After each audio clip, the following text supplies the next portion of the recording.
Okay, so welcome to Grounded with John Tester and Maritza Giorgio. This is episode 59 of our podcast slash Substack. We're so excited, and we are recording this episode live on Substack. We want to welcome Emily Amick. She's a lawyer, journalist, political analyst, author, like a whole umbrella of titles. She served as counsel to Senate Minority Leader Chuck Schumer, now Senate Minority Leader. But you probably know her better as Emily in Your Phone. I had a friend send me Emily in Your Phone's Instagram account like years ago, and I've been following it I've been ever since. around. Yeah. And so that's on social media, where Emily creates viral news and political content. So we just want to say welcome to you, Emily. Thank you. Happy to be here. Emily, I just got to ask you a few questions at the top. When did you work for Schumer? What I worked years? for Schumer 2013 to 2017. Really? And Mhm. he's after you got done with that, you said, "I want no more with this Congress stuff. I'm going a different direction." I went into anti-terrorism litigation, and I did that for 7 years. Really? Yeah. So I was a litigator, and then I left litigation last year when I had a book coming out and became a full-time influencer at the age of 39. We are going to get into the book because it's a wonderful book, and it serves a lot of purposes. So what we do for Emily's followers, I'm Maritza Giorgio alongside former Senator John Tester, and our show's called Grounded, and we just try to kind of make sense of what's happening in Washington. We use a little bit of humor here and there, and we definitely like to razz each other. So welcome to the ride here this Wednesday morning. So Emily, you're so right into current events, and we usually start with some just headlines and get Senator Tester's input on it. So I thought we'd chat a few headlines with you, if that's okay. This story has been getting a lot of national attention, mostly because Rachel Maddow did a whole big deep dive on Monday about this story. Basically, the Trump administration is working with this company known for its invasive spyware technology. It can infect a target phone. It can infect your phone without you needing to open anything, click on anything. And once your phone is infected, that spyware can actually get access to everything. Everything you do on your phone. It can open your microphone, it can open your camera. You wouldn't even know it. Now, President Joe Biden had banned this. The Trump administration has reversed that ban. And now it's to be used by ICE. So let's start with you, Emily, and then we'll get Senator Tester's reaction on the other side. Are you tracking this? Have you been tracking this? Yeah, so it's really interesting. I spent a long time as a litigator in lawsuits against foreign state sponsors of terror, and this was a constant concern for us that terrorist states were going to put this type of spyware on our phone. So not surprising that the Trump administration is now taking over this handle. I think, one of the things that we've seen about the Trump administration is that they are unencumbered by norms, rules, regulations, or like care for the people of America. And obviously, everything right now through ICE is running under the guise of, anti-terrorism, getting out illegal immigrants and stuff like that. But I think we should all assume that this is just like a first step towards a very strong surveillance future. So you want to know my opinion? Yeah. Yes, I do. Well, I agree with everything Emily said. Here's what I can't figure out. Do the folks who support him don't believe Rachel Maddow, don't believe any of this stuff is happening? Because if that's what's going on, then there needs to be some way for folks to figure this out. Because the truth is, look, Montana's a libertarian state. We all believe in our privacy. We all believe in our freedoms.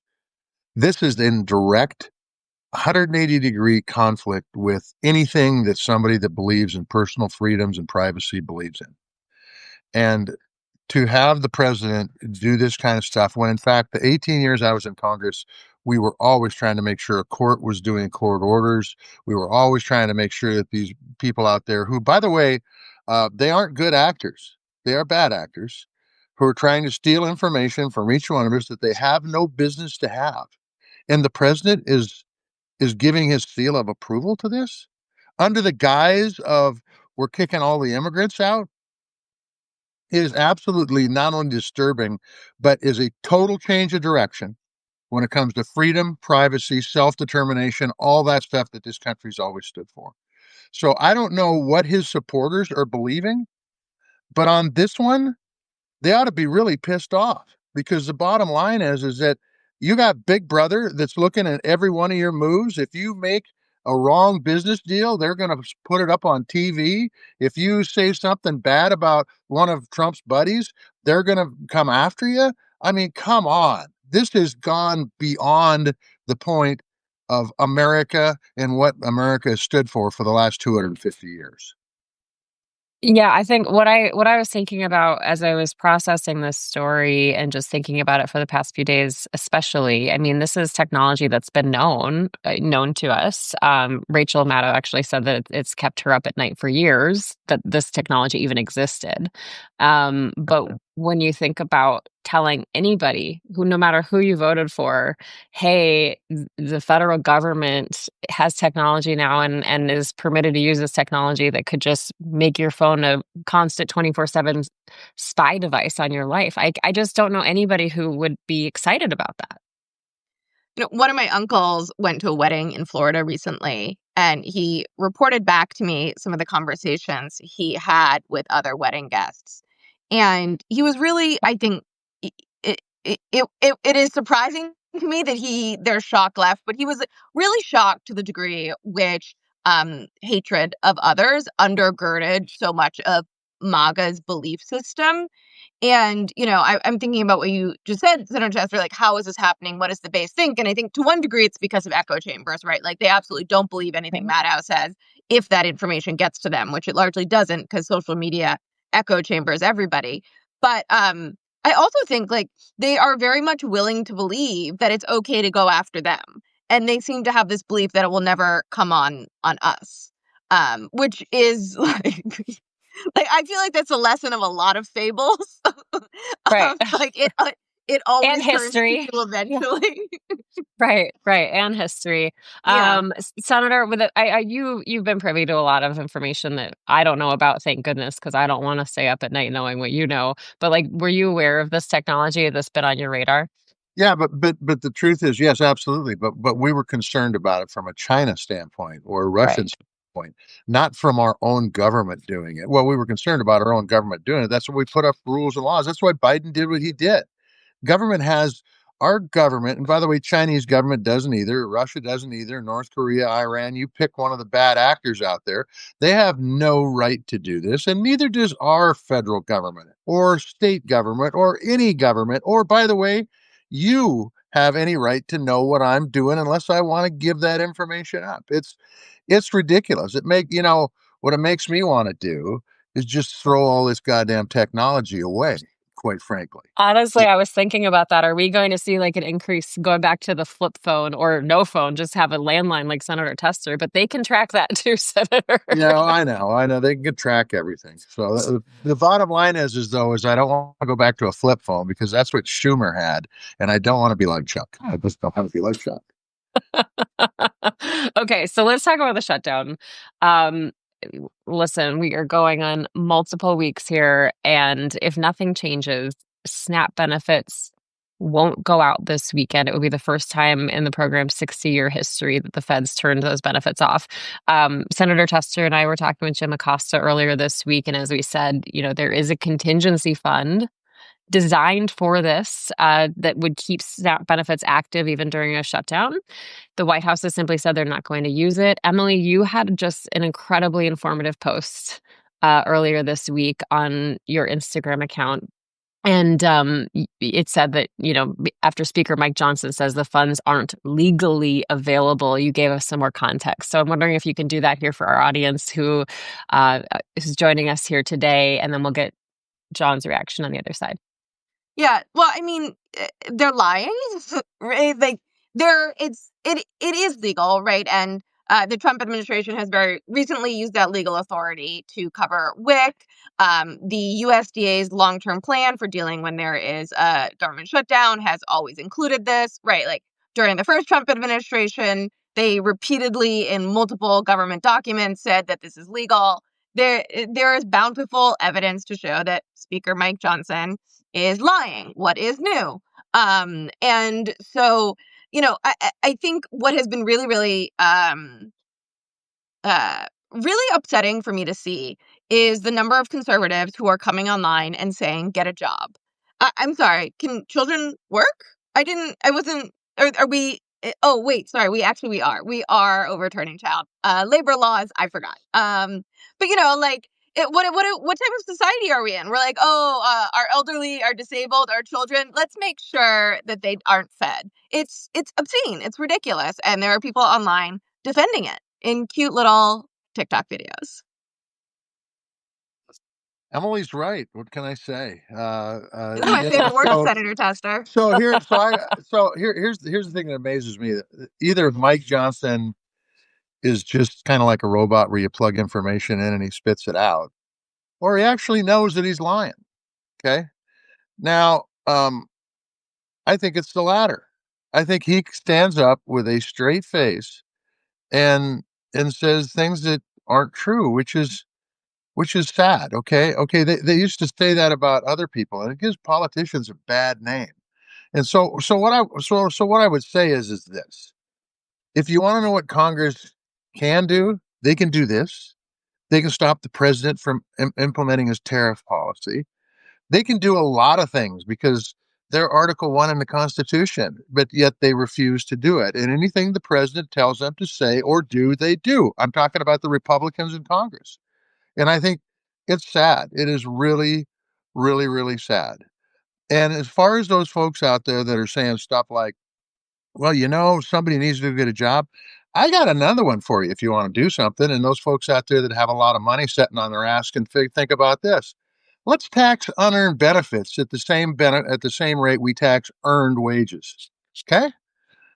Okay. Does it make any sense that folks, just because they have $1 million and can put it in the stock or put it in a bank account, get taxed at a lower rate than folks that go out and work eight hours a day, 40 hours a week? Doesn't to me. But the truth is we've been quiet on that for so long, and these people are standing up saying, "Go out and get a job. Go get a job.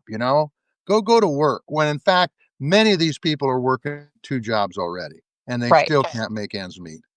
Yeah. So Right. look in the mirror. The folks that are out there saying, "Go out there, look in the mirror." Are there a few folks out there? Yeah, there are.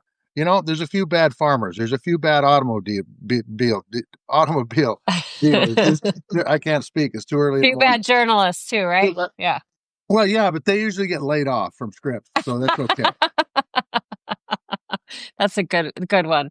No, I think you're right. I mean, so many. I read so much about this, and some of the comments about get a job. Well, like you said, Senator, a lot of people who are on SNAP do have jobs, and they still can't cut it. And maybe that's the conversation that needs to be had. How do we have people on SNAP who have one or two jobs? Not to mention, I did a whole story about military families who would qualify for SNAP benefits if they didn't have a housing credit, and they need those benefits because they're not cutting it. So there's a lot to unpack there.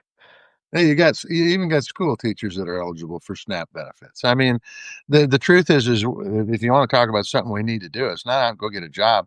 Let's make jobs pay what they're worth. It's it's Right. it's it's crazy what we value and what we don't value in this country.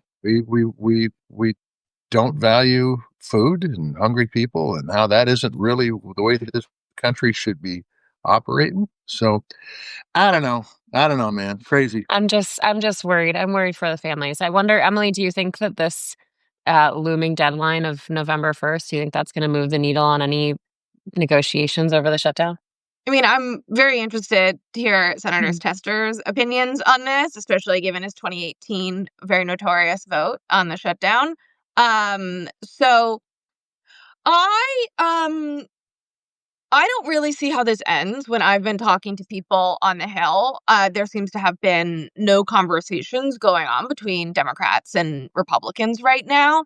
It's not a very hard thing to end the shutdown. The ACA subsidies are not like the ask. They're not asking for the Epstein files to be released, right? Like something that the Republicans can't do. It's something simple. Just extend these subsidies.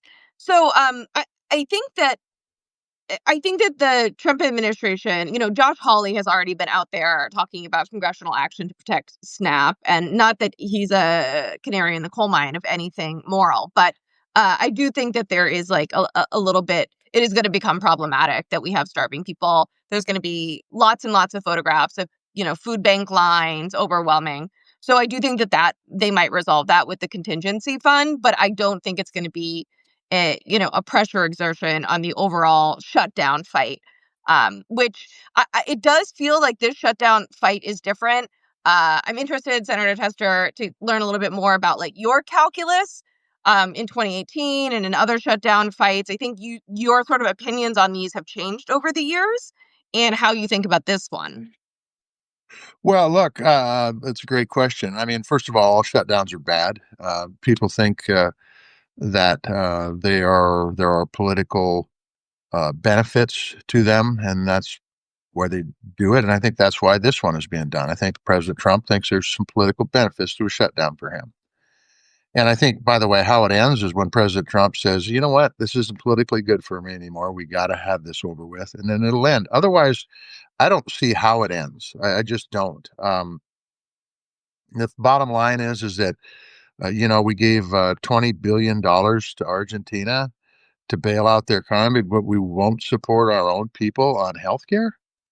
I mean, nothing makes a lot of sense here. What's up is down, and down is up, and sideways, and all over the place. So, I think when it will end is potentially after this election.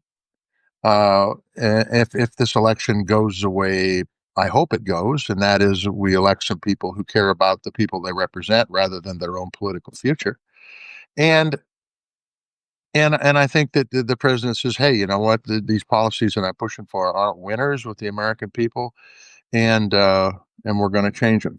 You're talking That's about the election the election next on week? Tuesday. Yeah. Yeah, the election on Tuesday. It's not a huge election. There's a couple of governorships and some various things, but it will send a message. And I think what's ended every shutdown before, at least in my opinion, is public outrage. And I haven't heard a lot of public outrage yet. And by the way, getting back to the SNAP stuff, I think this fits into what Trump wants to do. I mean, he's talking about a third term. He wants to be president forever. Look, people get hungry. They get things get pretty volatile. And so Right. he can justify having, the military on the streets to slow down, public outrage. When in fact, I mean, that's what he wants to do anyway. That's where he wants to go. And these no kings protests really must piss him off because they've been very peaceful and they've been very effective too, I might add. But this whole thing with the shutdown, it all has to do, in my opinion, with political win. Who's going to win politically? And this thing could go on for a couple more months, 3, 4 more months potentially. Do And you think in the end, things like SNAP doesn't go out.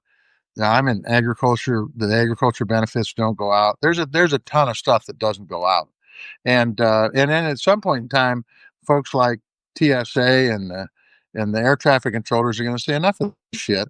And when the air traffic controllers say enough of this shit, shutdown's over because people can't fly. It's over. And so, we'll see. do you think Schumer is doing a good job leading the shutdown? I mean, Warner and Ossoff are already sort of breaking.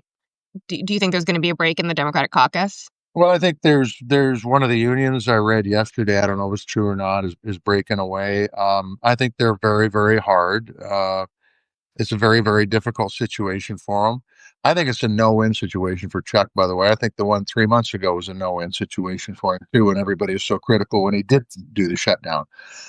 But it's easy for people, and I say this in my position too now. It's easy for people from the outside to poke holes in what's going on when you're not in the room where it happens. And and I think Chuck's doing the best job he can do with what he's got. Are there certain things that I think Chuck is failing on? Yeah, I mean, they need to work on message. I know they're getting message, but it's not getting out to the people. It's not getting out to people what they're doing, and I think that's a killer. By the way, Democrats have always been shitty with message, so this isn't a breaking news story. So, they need to hire somebody that's gifted and talented like Marisa Giorgio to help them get their message out.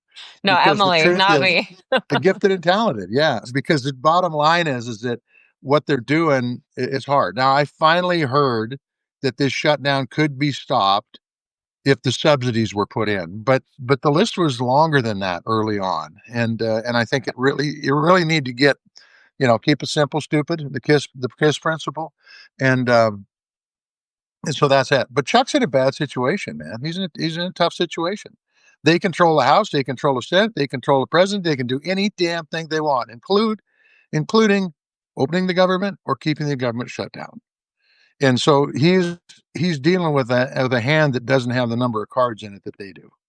So you said that you think there needs to be more outrage from the people to move this Yep. forward. From your Yep. position as a senator, when you were in that position, what were you looking like? What would need to happen? What would you be looking for to feel that pressure? Everywhere you went, somebody was telling you this was a screw up, regardless of party. And the problem is, I don't see these guys out and about, at least in our state, much at all. They keep their heads down and they're underground most of the time. And we've got how many senators, Maritza, are in the SNAP thing to get SNAP benefits out? Oh, I think five voted. There's Five five. There's five Republicans. five Republican senators that have the bill that Hawley's got. Look, Montana's one of the poorest states in the union. Where are our two senators? You know, they're gone. They're asking President Trump how high to jump, and then they're jumping that high. So it's they're not feeling the heat. I'm going to tell you that when on the first shutdown, I think it was a shutdown that lasted 34 days. I remember I went to a football game and I heard about it from everybody. I mean, and it wasn't nice. It was, what the hell are you doing back there? Why are you even getting paid? And why are you getting paid during a shutdown? And I'm telling you what, it was people that were very, very angry. They didn't punch me, but they let me know they were pretty pissed off about what was going on back there. And I'm going to tell you that kind of stuff to both sides of the aisle can be very, very effective. And, Warner and Warnock, those are the two you talked about, Emily. Warnock, Those Warnock and Ossoff. Warnock and Ossoff, they're up for election. They're out and about. They're talking to people. I'm sure they're catching a lot of shit for this, and they should. And I think that's why it's the reaction that they have. But the bottom line is, and I say this, nothing changes until President Trump says, you know what? This shutdown is over. Otherwise, the way the Congress has been for the last 9 months, it's gonna be shut down. It's all on President Trump because he's wanted this, he's got it, and now he's the one that can end it. And he's the only one because Congress hasn't done their job for 9 months. Do you want to talk about Marjorie Taylor Greene's continuous comments about using the nuclear option to basically override the 60 vote rule? Do I want to talk about that? Well, do you think it's something that could happen, or do you think that's just a dead issue? I mean, I've heard No, every other look, shutdown. anything can happen in this day. I mean, I think part of the things that made the Senate different than the House is there was a respect for minority rights, regardless who was in control, and this takes away all. This makes the Senate like the House, and so there's no respect for minority rights. They do whatever they want, which is what they're pretty much doing now because the president has pretty much neutered Congress, so the Congress really isn't doing anything. So I don't know, I think it would be a mistake. I think what really needs to happen is people need to get in the same room and talk about how to get this shutdown over with in a way that makes sense for the American people. And I don't see why giving subsidies so people can afford health insurance is such a criminal sin. I just don't get it. And for Senator Thune, the leader of the Senate, to say, "Oh, we'll take this up in 30 days," what's wrong with doing it now? What's wrong with actually negotiating and getting it over with? Thune's from South Dakota. There's not a lot of difference between South Dakota and Montana. That state was built by people working together, just like my state was built by working together. And by the way, it may be the same in every state in the union. But to get people in the same room and talk about finding common ground is something that they ought to be proud of, not something that they shun. Okay, so I wanted to talk about boat strikes, alleged drug boat strikes. I wanted to talk about the president actually finally saying that he's not allowed to run for a third term. And I also wanted to talk about the White House firing everyone on the commission that would have been tasked to review the ballroom project. But we have gone long on the shutdown talk. So I do want to just mention this last headline, and then I have some questions for Emily about her work. Senator, you love to talk about tariffs and also Congress not doing their job. So this story is handpicked for you, Senator. The Senate voted to terminate the national emergency that Trump used to issue 50% tariffs on Brazilian goods this summer. 5 Republicans joined the Democrats in the vote. Oh, I got it wrong. 5 Democrats on this one. I can't remember on the other one you just It's asked me. 11. I think it's 11. 11. It's a 10 Republican, Yes, 1 you're Democrat. right. I should Emily, have asked thank you. Emily. I should Yeah, have you asked. should have asked Emily. I'm conflating. I'm mixing up my votes here. So Tillis, Collins, Murkowski, McConnell, and Paul. No big surprises there. This was the first of 3 expected votes aimed at tariffs on Brazil, Canada, and others. Now the Supreme Court will hear arguments over the emergency declarations to impose tariffs next week. But a lot of movement here. What do you think? Do you think that this actually is going to go somewhere, Senator?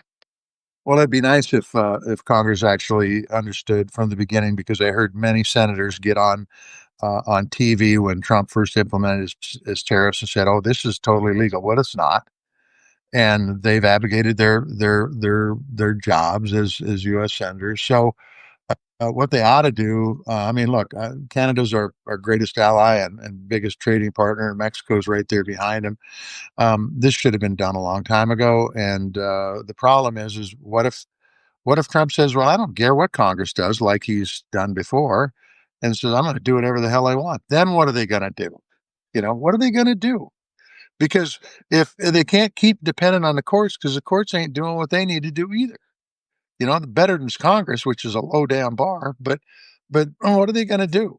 So they need to figure out that they are Article 1 in the Constitution, and they have an incredible role in a democracy to make sure this democracy stays what it has been for the last 248 years. And so, I think it's fine, but to pick out 3 countries and just say, "Well, the rest is bullshit," is not right either. I mean, the truth is they should be doing it. Congress should be doing it. Congress should be applying the proper tariffs to China, because remember, that's what the problem was to begin with. And he's committed a tariff war against everybody in the country, and it's killing rural America. And I think it's causing inflation in his country like we've never seen before. But nonetheless, President Trump is in his cube. He just did an interview on the plane the other day going to Asia, talking about how his popularity is so high and how the economy is so good. I'll say the same thing to him. I tell the people out there to go get a job, get out on the ground and see what's going on. It ain't that good. Okay. Um, I mean, I agree with everything you just said, and I think we're probably headed towards an economic crisis, and inflation is going to be a problem. The Fed is supposedly making a move, but we'll see. But I do want to take a step backwards to the last question, talk a little bit about Marjorie Taylor Greene, because yeah. I do think that Marjorie Taylor Greene is an extremely adept messenger in today's attention economy, and she has risen from space lasers, and it's very, very interesting to see her. The space lasers came together. They went down to Earth. She came up. We got her. So, it's very interesting to see her pivoting, right, to do 2 things. Number one, she's pushing against Mike Johnson, of course. Like, we've had the Freedom Caucus lose a lot of ground recently. And so I think she's reasserting a little bit of power. She doesn't have her special friend Kevin McCarthy anymore, which must be sad for her. Friday nights must be lonely. But she, I think it is showing, though, that there is this sort of middle ground she's trying to pull. She's obviously pushing for a presidential run in 2028, which is really fascinating.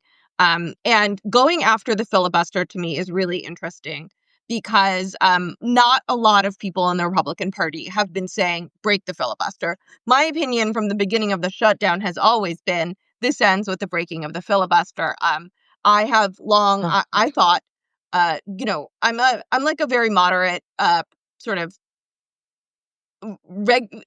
comparatively to most other Democratic influencers. I'm an institutionalist, right? Like, I grew up and came of age in institutions. But that being said, my opinion has been, in recent years, Democrats, we should have nuked the filibuster, because at the end of the day, the American people want to see you get things done, and they care about that more than process, especially in today's attention economy. So I'm interested, Senator, if you think backwards, if you think the Democrats should have done something different, or you are happy we didn't make that choice because the filibuster still exists and is like the lone bulwark preventing the Senate from moving forward. And then I have one other follow-up question after that. Well, I don't think the filibuster is the problem with moving the Senate forward.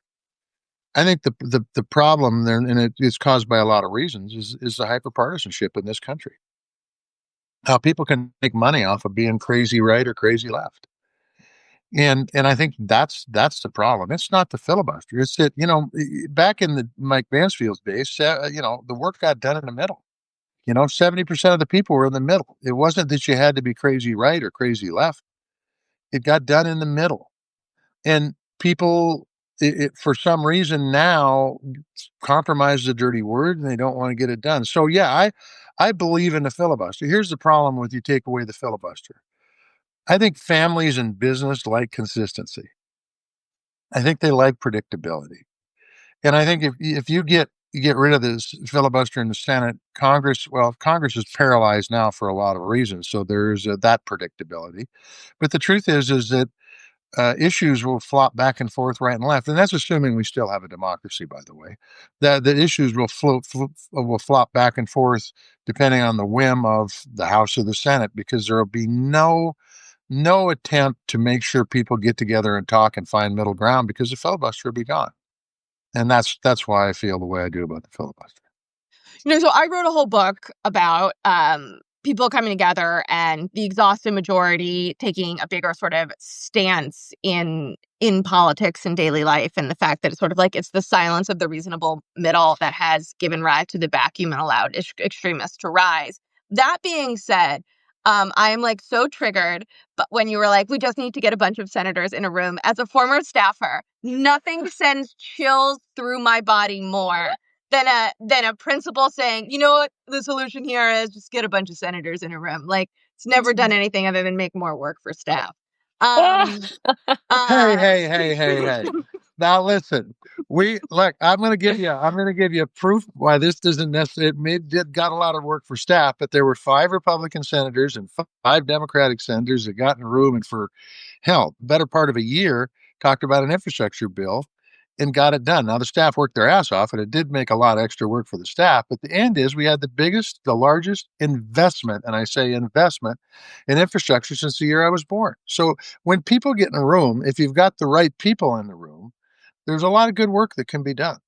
Unfortunately, there's not a lot of right people left in Washington, D.C. They're all pushing towards the edges. It feels to me what Democrats have been pushing for is like pushing from the inside, right? Saying like from within the inside, we need to force other people to find common ground. That is the solution. Whereas Republicans have built this movement coming from the outside, right? Where they say all of the pressure will come from extremists we support, elect, extraordinary levels of independent expenditures. I mean, hundreds and hundreds of millions of dollars have been spent building up Turning Point USA. There's absolutely nothing commensurate on the left. Right. No way, shape, or form. Right. And I just saw someone from the Beef Association saying lobbying has never been better. All you need to do is pay an influencer. And I was like, oh my God. Emily, aren't you an influencer? I am, and no one wants to pay me.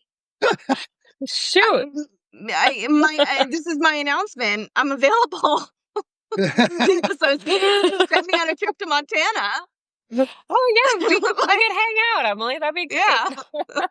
Bozeman, here I come. If it's any I took a fly fishing recently. If it's any consolation, I can tell you from a beef standpoint, which has been one of the few things that you could actually make money out of production agriculture. In the last 2 weeks, it's tanked because of the Argentinian beef import promise. And by the way, opening up Brazilian markets to beef coming into the United States. Those 2 things have raised hell with the beef market. So their influencers ain't doing a very good job, because I haven't heard anybody backing off on that from the White House. I'm gonna agree with Allison who says, "Meh, Bozeman, come to Missoula." I agree. I agree. No offense, Bozeman, but Missoula, go. Montana Tourism Board, I'm available. Is all I have to Okay. say. I just last week did a event with Montana's favorite daughter. So we had a conversation about the future of gun reform with between me and a former NRA lobbyist. So, and it was great. It was a great conversation. Oh, that's And the former NRA lobbyist was from Montana. Yeah, Montana born and bred. So, wow. yeah. Okay. I need to dig. Yeah. That's a good I plug. guess So listen, we got to bring up that episode. You know. yeah, we do. I want to pivot though and talk about your work, Emily. I mean, you're one of these. You're a creator. You're an influencer, right? And you're really trying to reach people where they are. Like I said, people have sent me your accounts and posts for years. And you're trying to reach people in ways that they're not traditionally reached. So tell us about how you pivoted into that arena. Like what Yeah, was the so pivot? I grew up in Texas. I went to University of Alabama. And when I was sitting in the Senate working for Senator Schumer, I was very active on Instagram. Obviously, I am a dog mom, and I posted a lot of pictures of my very adorable dogs on the internet, as one does. Wait, though, And I saw a cat oh behind yeah, you a little bit ago too, who was just so cute walking down the stairs. I have a I have a special needs cat that goes up and down, I going up and down. It's so cute. Okay, sorry, go ahead. Hazel. She's right here. So I was posting all this stuff on Instagram, and what I saw was all of my acquaintances and all of my old friends were reposting conservative content in the vernacular of the platform. It was a lot of QAnon content in like really cute watercolors. And it was very, very effective political messaging. And I tried to do meetings to talk to people about how, right, we don't call ourselves soccer moms anymore, but there is this vast group of women who are swing voters, and we are on Instagram. And I tried to do all these meetings and talk to people about how this was really important for Democrats to invest in this. Turning Point USA, blah, blah, blah, blah, blah. This was 9 years ago I started this, and I got laughed out of rooms. And they said, Instagram is for women to buy shoes. You're effing moron. You don't understand politics, blah, blah, blah, blah, blah. And so after a couple years of trying to have conversations, I was like, fine, I'll do it. I'll prove my point. And that's really how it started. And I love my community that I have built on Instagram, and it's like a very wonderful place. I had cancer last year, and my Mm. community has supported me through that. Like, I think that there are ways to build political communities online that can be really beneficial. So many of my followers have ran for office, are serving on library boards, are, working with their PTAs. They've done all of this stuff.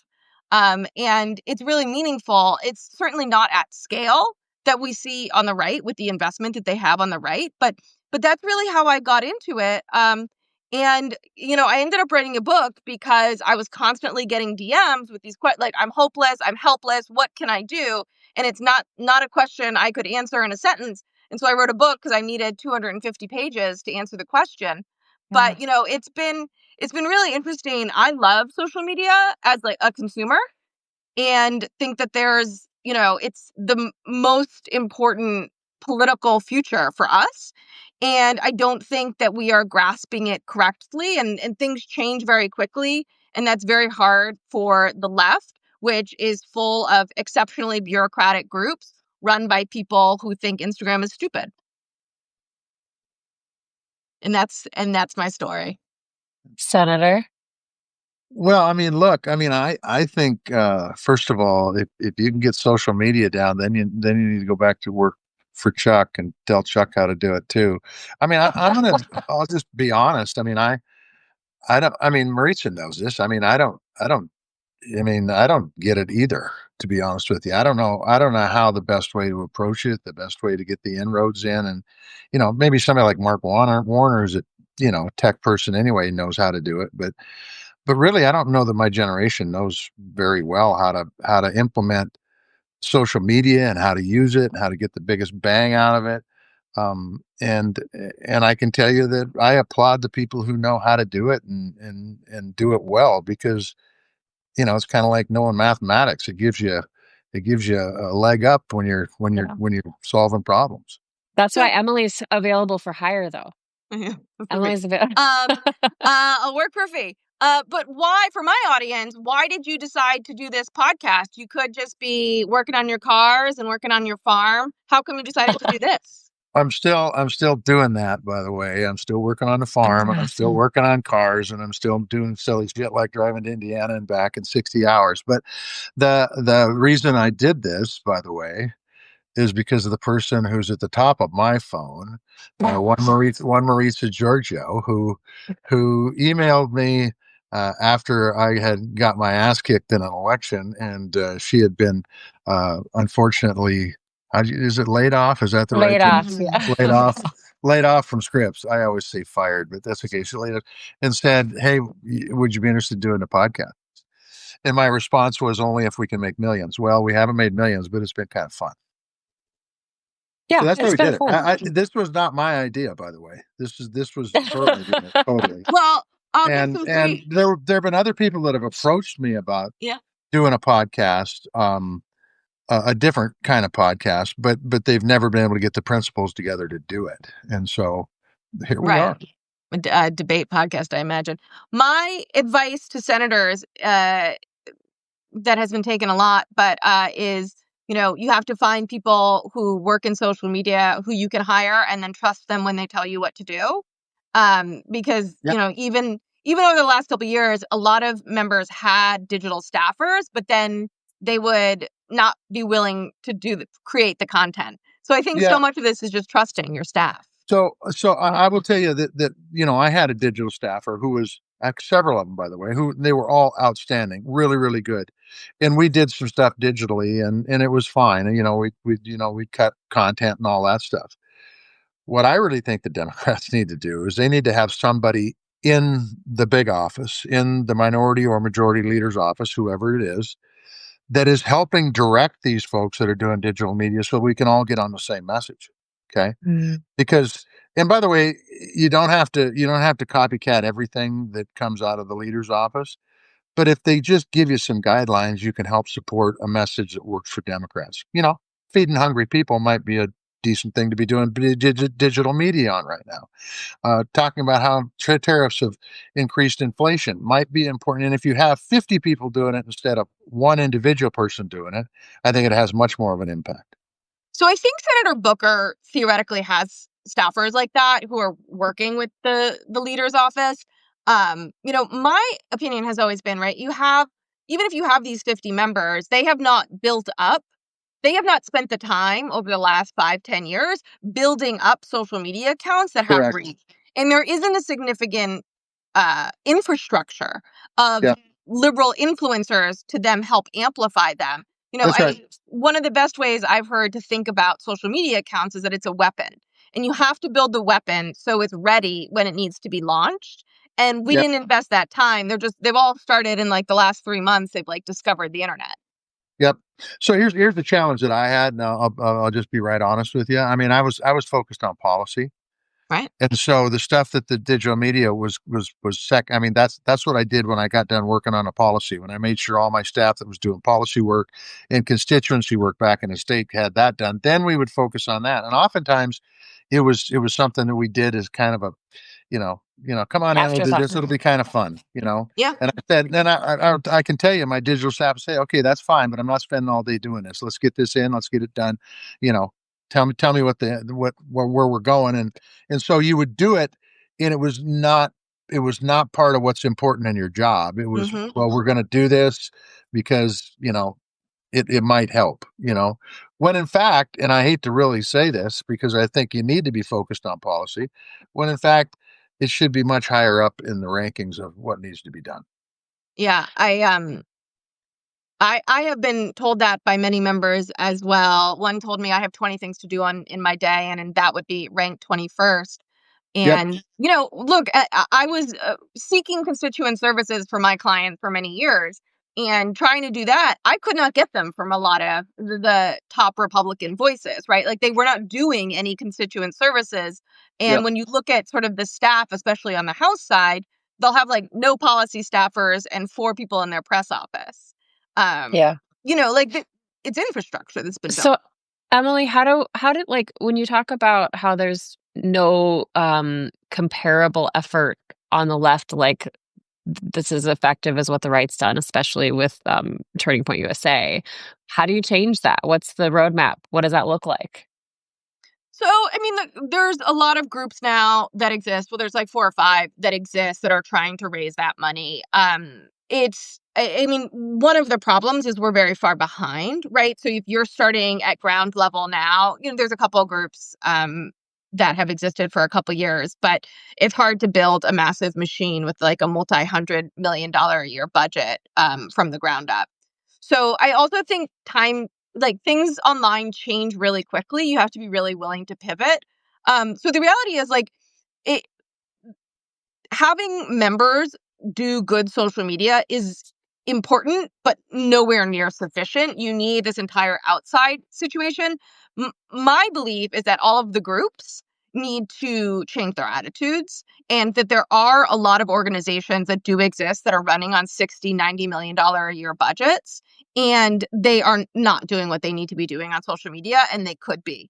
And that is the shift that we need to see, that these smaller organizations that are being built that have $1, $2, $3 million a year budgets to do creator work are important, but likewise insufficient, because you need that scale. All right. So what needs to be done to make that happen?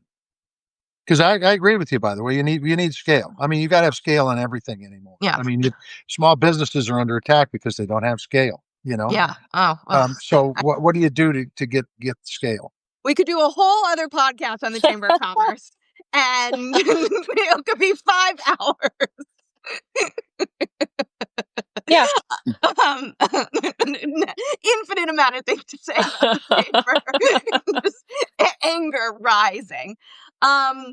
Yeah, I mean, look, the list of things that need to be done is dramatic. One of the things I was talking about with an organization last week is like, can we get me in a room with all of the EDs of all of the groups, and can I just yell at them and tell them, like, get your shit together?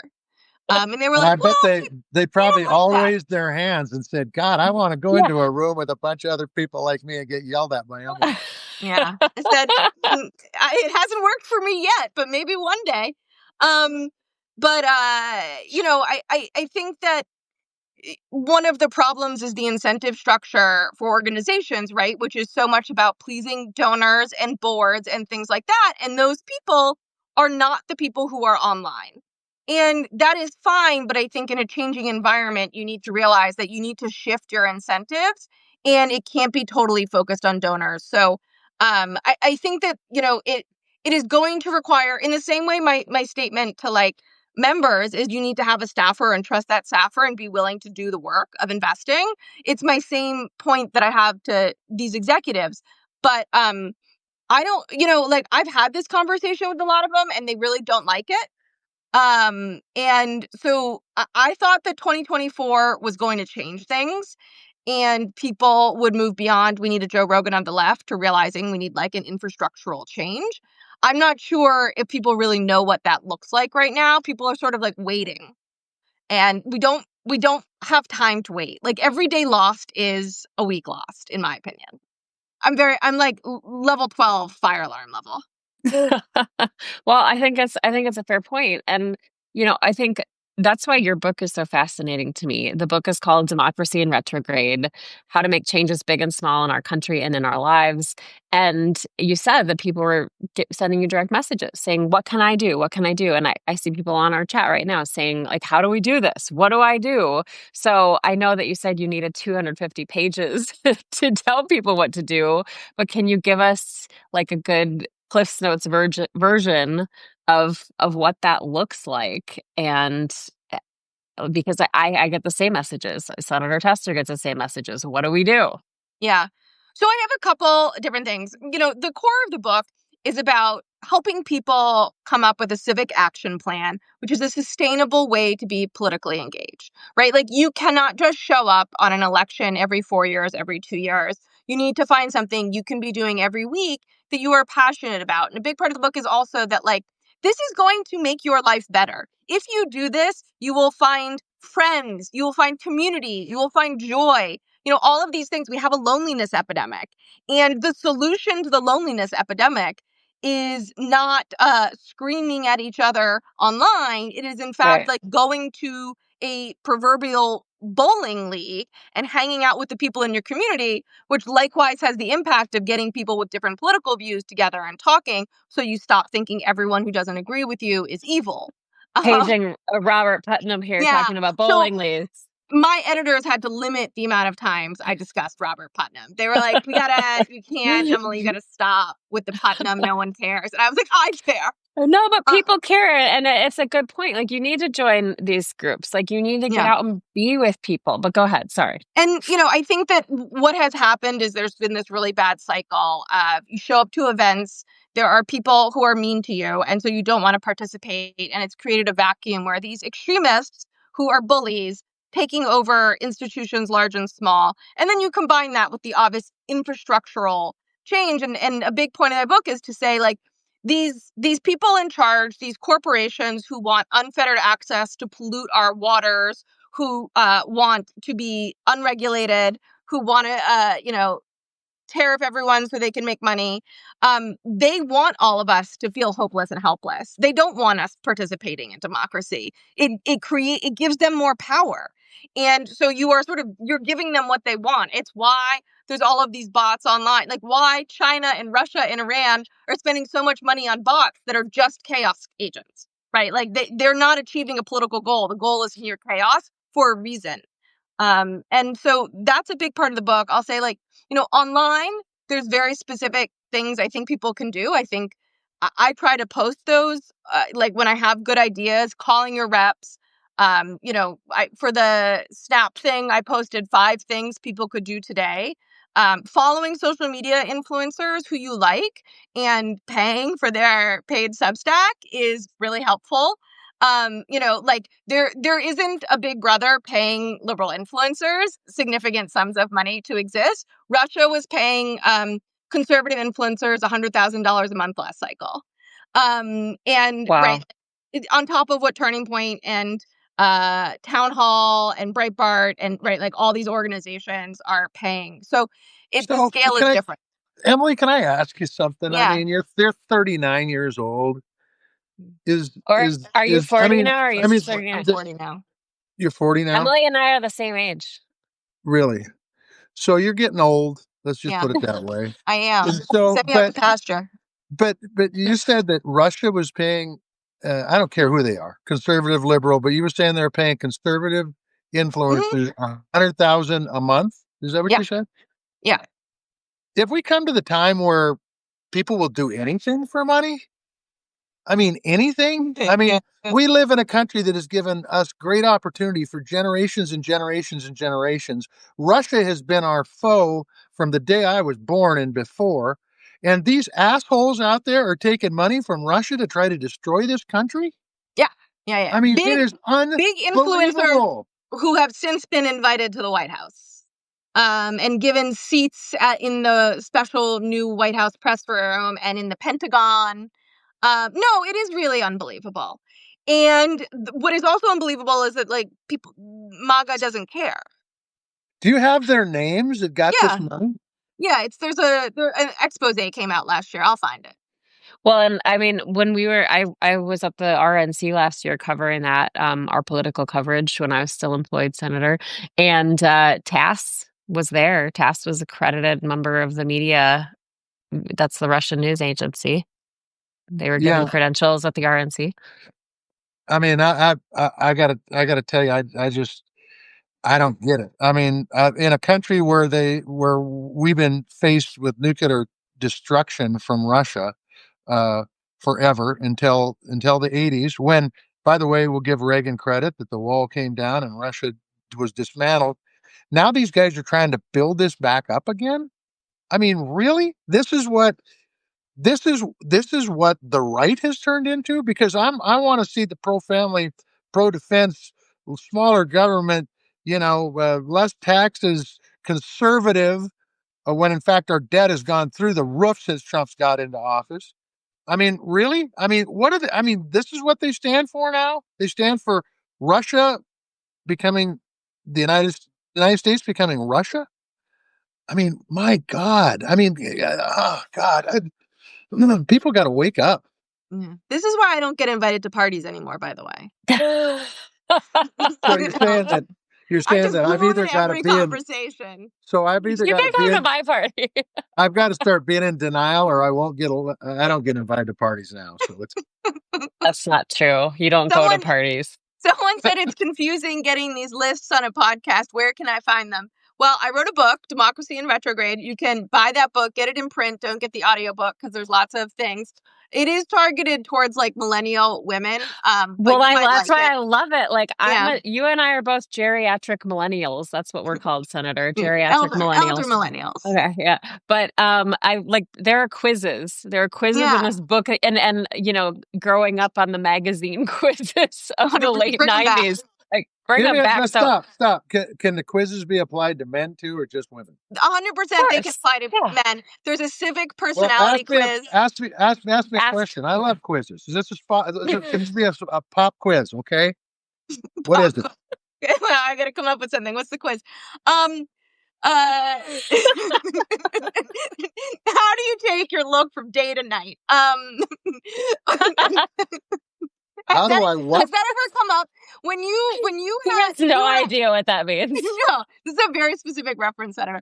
So there in magazine culture for when we were growing up, there was in every single magazine there would be an article about tips to take your look from day to night. So like you're at work, you're in your work outfit, then you're going to go to a party afterwards. And what accessories do you use? That was the number one quiz we would get. Right. Well, and men never, ever, ever had to worry about that. now, come on, man. I think about that all the Yeah? time. All the time. Yeah. All What's your number one tip for going from day to night? uh change your shirt because it's probably got stains on it. Yeah, that's a So good Yeah. one. That's a good one. change Keep your an shirt. extra shirt. Keep an extra shirt in the car. Yeah. On a hanger. Yeah. Well, I don't know about that, but at least get home. But do you have like give us an example of a quiz question about how to be engaged like in civics? Like what would you ask Senator Tester to try to figure out the best way he can engage? Well, it's a whole book that's about that. Yeah. So it's hard to put it into one question. Right. The first worksheet in the how to develop a civic action plan is auditing your news diet. So it's about figuring how can you be consuming news and information that informs you and excites you and doesn't make you tune out, right? Because it's not like you're not just consuming information that outrages you. So I guess my first question would be, what are your favorite news sources? What are my favorite news sources? Yeah. You're the one taking the pop quiz, You're the Senator. one who wanted quiz You questions. asked for this. You've got to, first of all, you got to ask me what I look at first every day when it comes to news. Okay, what do you look at first? The obituaries. Okay. I got to see who died that's older than me and younger than me, and every time I check, most of the people are younger than me. Oh, that's So rough. that's a problem.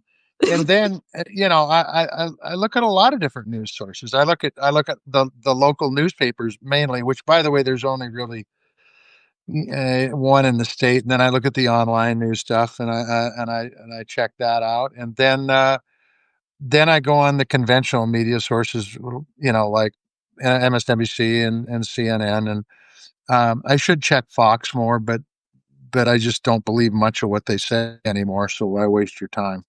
And then he reads the 8 links that I sent him overnight via text message. Like, hey, read this. Yeah. Read this. Hey, read this. I forgot about that. Then Maritza sends me news clips that says, "Hey, you're starting to think normal, so here, read this, and it'll make you think." And so that's but I do think that that's very elucidating, right? Because now over 50% of Americans get their news from social media. They're not getting their news from newspapers, which is your primary source. So it does immediately reveal this massive disconnect. You didn't list any podcasts on there. Someone's saying Aaron Parnas, who reads newspaper articles to the people on TikTok.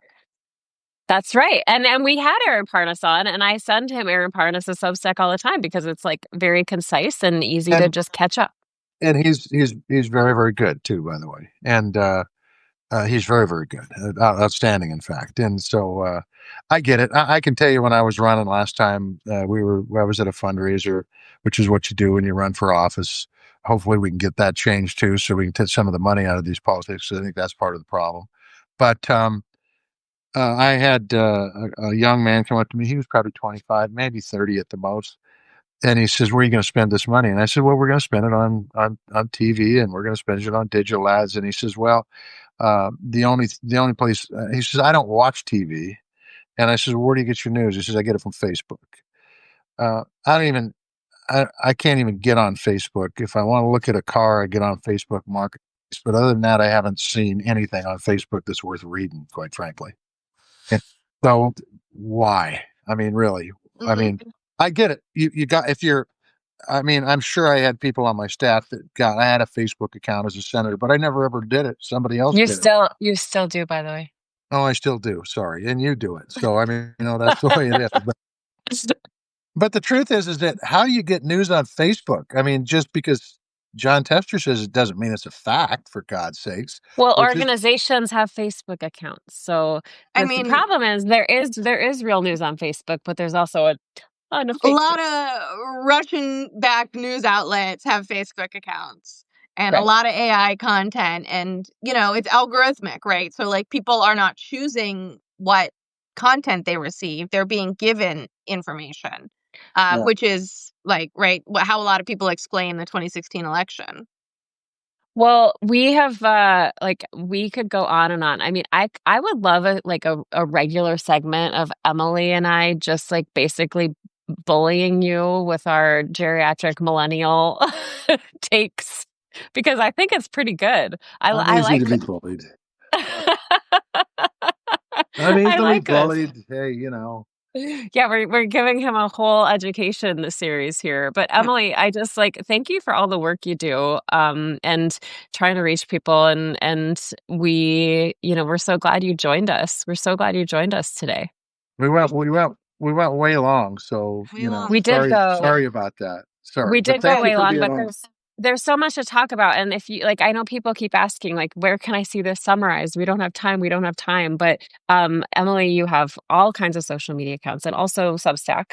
I have a Where Substack. Please subscribe to my Substack. You'll find it interesting. And my Instagram is Emily in your phone, and lots of useful information there. lots of useful information. And then don't forget the book, Democracy in Retrograde. So you can go take those quizzes. And I don't think it's actually how you go from day to night. But somebody did comment that it's more blush, which is always a good idea. That's We more don't blush. even get to talk about like, I love I read like you're very girly and you like pink and I'm the same way. So we could talk a lot about that. But Senator Tester, I don't want him to feel left out. Yeah. We'll have So to get you a. what color do I have to wear? Do I have to wear blue? No, No, you can you wear should pink wear too. you can wear pink too. Yeah. Really? Yeah. I was in I love like a pink tie or a pink shirt. Oh, Well, so so I, pretty. Emily will like this story. I was in my best friend lives in Hawaii and I was visiting her last week. And John always wears a hat that we talk about at the end of each episode. And Oh, I was in a shop and there was a pink hat that said salty bitch on it. And I thought that is the hat for him. But I don't know if he'd wear the pink one, but then I found it in other colors and I sent him a picture and he's like, no. no, because that hat fits Marisa a lot better than it fits me. I don't know. I think it'd be pretty funny, Senator, if you wore a pink hat that said salty that's, bitch on. that's the type of stuff that works in the attention economy, Senator, that you have to do to get the click. So you're saying Alaska doesn't do it? Is that what you're saying? We'll get to Damn Alaska. it. We'll get to Okay. Alaska. But Oh. yeah, pink is good for your complexion, as Michelle's saying. Well, thank you, Emily Amick. Thank you so much. Emily and your phone, we just appreciate you. And I'm so glad I just have to ask about your health. You're doing well. I'm doing better. It's a little bit of a Okay. slow climb. But I'm doing a lot better than I was, and so that's the good news. Okay, well, we hope that you have a wonderful week and go snuggle your animals, your fur babies, and we will talk soon. Thank you. Can I X out and you guys continue with your You hat? X out. Yeah, We're you gonna do can. our hat Thanks for discussion. being Yes. on with us, Emily. Thank Okay. you. Thanks, Emily. Nice seeing you guys. You too. All right, Senator. Sorry for bullying you. I'd for actually don't. I'm not a proponent of bullying, but sometimes you have it coming. I know, I know. I'll take it. I'll take it. All You right. bully me too. I That's what know, like that's but kind of our shtick. it's for good reason. It's for good reason. Okay, so I think I know about this hat, but let's talk about it. Alaska. Yeah, well, I went to the mailbox because you told me that there was a hat coming from somebody in the Midwest, and so I got this box that had a hat in it. And I thought, well, this is it, and I opened it up and it had an Alaska on it. So then it had a really nice note. The guy said, and I happened to have it here because my wife put it in the hat, and it just fell off when I was scratching my head, and I picked it up. So thank God for that. It was Uh, in the hat? yeah, well, she put You the note in the hat. Yeah, because it was in the box. She put a hat. I read it before, but I think it's really cool. It's a very short note from this guy by the name of Gary, and I'd out him, but I don't know that we should. But he said, "I'm encouraged by the podcast you and Maritza do. I think that just as MAGA grew and took control of our government, that opposition will someday grow and take our government back. And the bottom line, as he said, my hat is off to you." With a smiley face. So How appreciate it, nice is Gary. that? Yeah, it was beautiful. And I've only been to Alaska once, and I can tell you that Montana is a beautiful, beautiful state, and we're very blessed to live here. But I've never seen anything like Alaska, where the mountains go from the ocean to outer space. And you got to watch out so you don't hit moose and all that kind of stuff. It was really an amazing state with amazing people, many of which are from Montana that have moved up there. Yeah. Very much a libertarian state, and you've got. I'll just tell you this: you've got an incredible representative or senator in Senator Lisa Murkowski. She is a quality human being, and I know she hasn't been perfect for the last 9 months, but she's been a hell of a lot better than most of them. And so I would just say that I have fond memories of Alaska, even though I've only been there once. Well, maybe you got to go back. Maybe you got to go back. But thank you, Gary. That was so kind. I've had a few people say, "Hey, I want to send Senator Tester a hat." So, like, you need more hats. Yeah, But like I've got a lot of them. you I've got got a a lot. But that's got a good. It gives band us here laying on my couch that every day I come down here and put on a different hat. So. just pull one out. Well, I just want to say again, thank you so much to our guest, Emily Amick of Emily in Your Phone. It was fun to talk to her about all kinds of stuff. I mean, just a wealth of knowledge about everything. She's worn a lot of hats too. Yes, See what I indeed. did? I saw that. All right. Uh, So you can, of course, find us on Substack, Blue Sky, Instagram, YouTube. You can shoot us an email at groundedpcast@gmail.com. This works because of this incredible community, and we thank you. And thank you so much to people like Gary who say, "Hey, I like what you're doing, and I want to send Senator Tester a hat." That's pretty cool. yeah, it's good. All right. And we can't forget to say thank you to Pearl Jam, this amazing group that lets us use their music somehow. Amen. Yeah, All right. absolutely. All right. Thanks to the fellas, and thanks to Emily and everybody else. Have a great week till we talk to you next time. Tally ho. All right. Bye-bye.